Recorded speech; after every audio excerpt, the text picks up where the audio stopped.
दोस्तों, भगवान श्री कृष्ण वास्तुशास्त्र का विशिष्ट ज्ञान रखते थे। उन्होंने समय समय पर धर्मराज युधिष्ठिर को वास्तुशास्त्र का ज्ञान दिया। यह ज्ञान समस्त मानव जाति के लिए अत्यंत महत्वपूर्ण और कल्याणकारी है।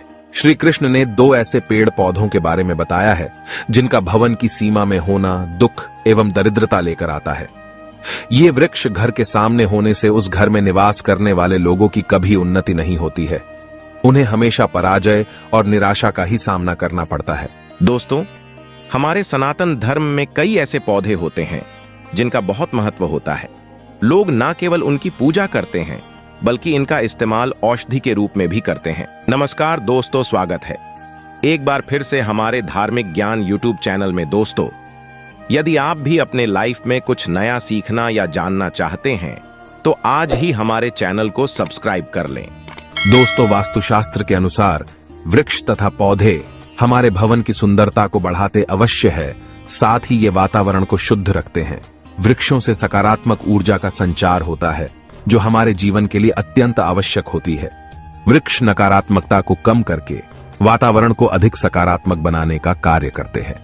साथ ही ये पेड़ पौधे कई प्रकार के वास्तु दोषों को नष्ट करते हैं। घर के आंगन में खड़े वृक्ष देवताओं के समान हमारे घर की रक्षा करते हैं। इसीलिए हमारे पुराणों और शास्त्रों में भवन की सीमा में कुछ शुभ वृक्षों का रोपण करने की सलाह दी गई है। आज हम जानेंगे हमारे घर की सीमा में कौन से वृक्ष तथा पौधे होने चाहिए और कौन से वृक्ष नहीं होने चाहिए। जैसे कुछ वृक्षों को शास्त्रों में शुभ बताया गया है, उसी प्रकार से वास्तुशास्त्र में अशुभ वृक्षों तथा पौधों का वर्णन मिलता है।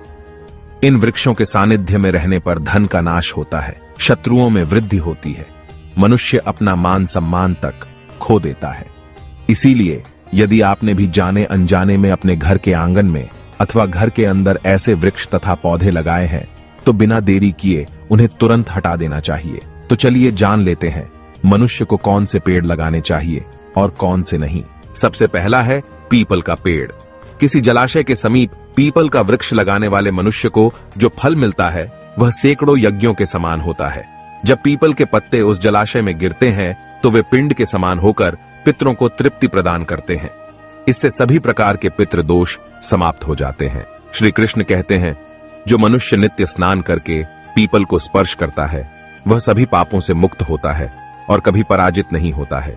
पीपल को स्पर्श करने से लक्ष्मी की प्राप्ति होती है और उसकी प्रदक्षिणा करने से आयु में वृद्धि होती है।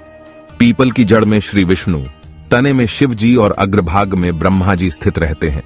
इस संसार में पीपल के समान कोई वृक्ष नहीं है। साक्षात श्री हरि इस वृक्ष के रूप में पृथ्वी पर विराजमान है। पीपल के वृक्ष को चोट पहुंचाना अथवा उसकी टहनी तोड़ना महापाप माना गया है। ऐसा मनुष्य एक कल्प तक नरक में रहता है। दूसरा है आंवले का वृक्ष। श्री कृष्ण कहते हैं, आंवले का फल समस्त लोकों में प्रसिद्ध और परम पवित्र है। आंवले को लगाने से स्त्री और पुरुष जन्म मृत्यु के बंधन से मुक्त हो जाते हैं।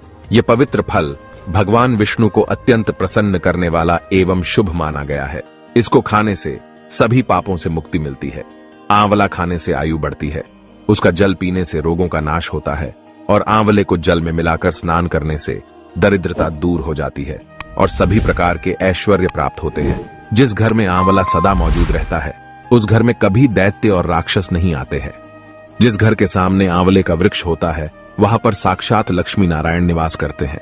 तीसरा है अशोक का वृक्ष। दोस्तों, पद्म पुराण के अनुसार अशोक के वृक्ष में अप्सराओं का निवास होता है। यह वृक्ष शोक का नाश करने वाला तथा निराश को समाप्त करने वाला होता है।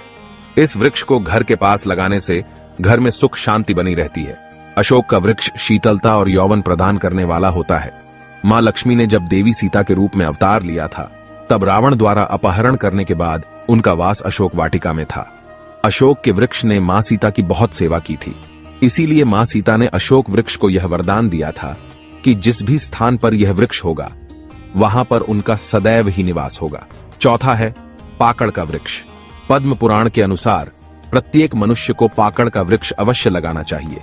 यह वृक्ष लगाने से जो फल मिलता है वह महायज्ञ के समान होता है। कलयुग में मनुष्य यज्ञ नहीं कर पाएंगे, इसीलिए उन्हें एक पाकड़ का वृक्ष अवश्य लगाना चाहिए। पांचवा है नियम का वृक्ष। पद्म पुराण के अनुसार नियम का वृक्ष लगाने से सूर्य देव प्रसन्न होते हैं। नियम का वृक्ष आयु प्रदान करने वाला माना गया है। मां लक्ष्मी को नीम के पत्ते अत्यंत प्रिय होते हैं, इसीलिए वह नीम के वृक्ष के पास निवास करती है। घर के सामने नीम के वृक्ष का रोपण करने से धन संपत्ति की प्राप्ति होती है।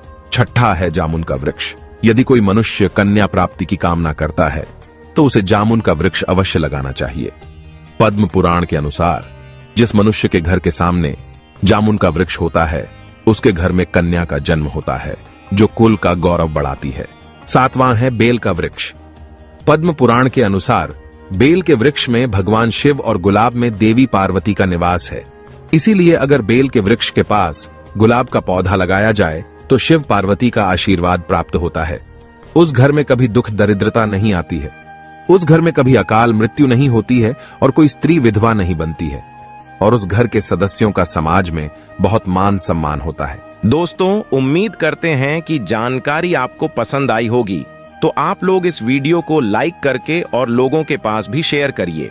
साथ ही आपसे यह निवेदन है कि आप अभी तक हमारे इस चैनल को सब्सक्राइब नहीं किए हैं तो चैनल को सब्सक्राइब कर लीजिए और साथ में बेल आइकन को भी प्रेस कर दीजिए, जिससे हमारे इस चैनल पर आने वाली ऐसी महत्वपूर्ण जानकारियां आपको मिलती रहें।